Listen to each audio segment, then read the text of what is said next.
নমস্কার, আমি ঝুমা আবারও এসে গেছি আজকে একটা সোশ্যাল মিডিয়া কাঁপানো একটা রেসিপি নিয়ে। এটা অনেক দিন থেকে সোশ্যাল মিডিয়া ভাইরাল হয়েছিল। এই রেসিপিটা করব করে এবছর শেষমেশ করেই নিলাম।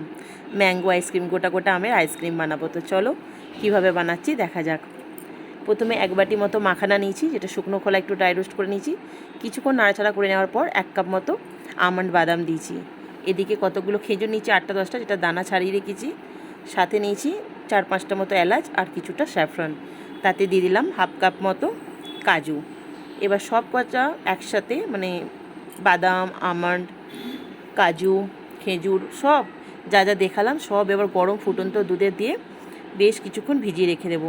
দুধটাও ঠান্ডা হয়ে যাবে এবং কাজু, বাদাম বা খেজুর সব কিছু নরম হয়ে যাওয়া দরকার, যাতে মিক্সিতে দিয়ে ব্লেন্ড করবার সময় একদম স্মুথ একটা ব্যাটার তৈরি হয়ে যায়। আমি কিন্তু পুরো মাখানাটা দিইনি, একটু মাখানা তুলে রেখেছি, কারণ মাখানার পরিমাণটা একটু বেশি হয়ে যাচ্ছিলো। তার জন্য এই যে দুধটা থেকে দেখতে পাচ্ছ একটা স্টিম উঠছে। এবার বেশ এটা প্রায় 1 ঘন্টা 1 ঘন্টা যতক্ষণ ঠান্ডা হতে লাগে ততক্ষণ ভিজিয়ে রাখবো। এই যে 1 ঘন্টা 1 ঘন্টা পর দেখো যতক্ষণ দুধটা ঠান্ডা হয়ে গেছে আর কি, কেশর থেকে একটা সুন্দর রং ছেড়ে দিয়েছে, খুব সুন্দর রং হয়ে গেছে। তো এবার আসল কাজ করতে হবে, আমের আঁটি ছাড়াতে হবে। এই যে আমগুলোর গোটা গোটা আমের মুখের দিকটা কেটে নিতে হবে, নিয়ে এরকম চামচের সাহায্যে একটা করে এই যে আঁটিগুলো বার করতে হবে।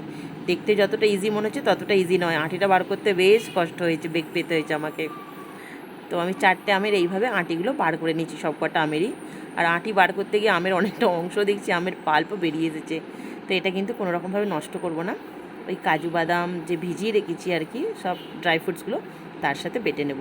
প্রথমে অর্ধেকটা আম ছাড়া বেটেছি, এই যে গ্লাসে ঢেলে রেখেছি। আর মিক্সির জারে বাকিটা দিয়ে দিয়েছি। দুধে ভেজানো যে ড্রাই ফ্রুটসগুলো ছিল তার সাথে দিয়ে দিলাম আমের পাল্পটা। আমের পাল্প দিয়েছি এবং তার সঙ্গে 4 চামচ চিনি দিয়েছি, যেটা আমি দেখাতে ভুলে গেছি। এটাতে কিন্তু চিনি নেই, যেটা আমি আম ছাড়া বেটেছি ওটা চিনি ছাড়া বাটছি, মানে চিনি ছাড়া করব। আর এইটা 4 চামচ মতো চিনি দিয়েছি, 4টে আমের জন্য 4 চামচ চিনি দিয়েছি, কারণ খেজুরে তো কিছুটা মিষ্টতা থাকে। এবার এরকম একটা গ্লাসে আমি ঢেলে নিয়েছি মিক্সি জার থেকে নিয়ে। এবার যে আমগুলো আমরা আঁটিটা বার করে রেখেছিলাম সেই আমের মধ্যে এই যে পাল্পটা দিয়ে দিচ্ছি। আমের পাল্প এবং যে ড্রাই ফ্রুটস দুধের সঙ্গে যে বেটে রেখেছি সেই বাটাটা দিয়ে দিলাম, মানে মিশ্রণটা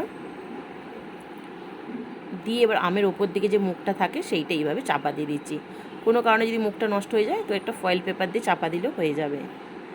তো আমি ম্যাঙ্গো পাল্প দিয়ে যেটা বানিয়েছিলাম 4টে আমে দিয়েছি, মানে 4টে করেছি আমের।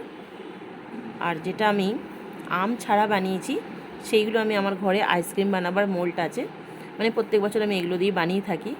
তো সেইটাতে এই যে আম ছাড়া যেটা সেইগুলো দিয়ে করেছি। এইটা আমি এখন রাত 9টা 9:30 নাগাদ করছি। এটা আমি এখন সারা রাত ফ্রিজে রেখে দেবো। আগামীকাল দুপুরবেলা আপনাদের সাথে আমি দেখাবো যেটা কেমন হয়েছে। এটা আমি ফার্স্ট টাইমই করছি। এবার ফার্স্ট টাইম করে আপনাদের সাথে শেয়ার করছি, কারণ খেতে সত্যিই খুব ভালো হয়েছিল। যারা আম খেতে ভালোবাসেন এবং আমের সঙ্গে আইসক্রিমের কম্বিনেশনটা ভালো লাগে তাদের অবশ্যই এটা ভালো লাগবে আশা করছি। আম তো সবারই মোটামুটি পছন্দের। প্রথমে কুলফিটা দেখাচ্ছি, ঠিক আছে, যেটা বানিয়েছি আর কি, যে আইসক্রিমের মোলটা কেমন হয়। এই যে কী সুন্দর হয়েছে। এটা কিন্তু চিনি ছাড়া, চিনি ছাড়া বলে আমার ছেলের অতটা পছন্দ হয়নি, কিন্তু আমার খুব একটা খারাপ লাগেনি। তো আমাদের বাড়িতে যেহেতু ডায়াবেটিক পেশেন্ট আছে সেখানে চিনি ছাড়া বা চিনি কম দিয়ে আমাকে একটু বানাতে হয় বেশিরভাগ জিনিস। তো এই যে এবার আমটা ছাড়াবার পালা। আমটা এতটা ঠান্ডা ছিল যে ধরতে বা ছাড়াতে অনেকটা অসুবিধা হচ্ছিল, প্রচুর ঠান্ডা। তো আমি অনেক কষ্টে ছাড়িয়ে নিয়েছি। এবার পিস পিস করে কেটে নেব। আপনাদের এই রেসিপিটা কেমন লাগলো অবশ্যই কমেন্টে জানাবেন। আপনারা কে কে বানিয়েছেন সেটাও কমেন্টে জানাবেন। আর কেউ না বানিয়ে থাকলে অবশ্যই একবার এই আমের সিজন একবার বানিয়ে নিন, আশা করছি আপনাদের সবার ভালো লাগবে। দেখার জন্য অসংখ্য ধন্যবাদ।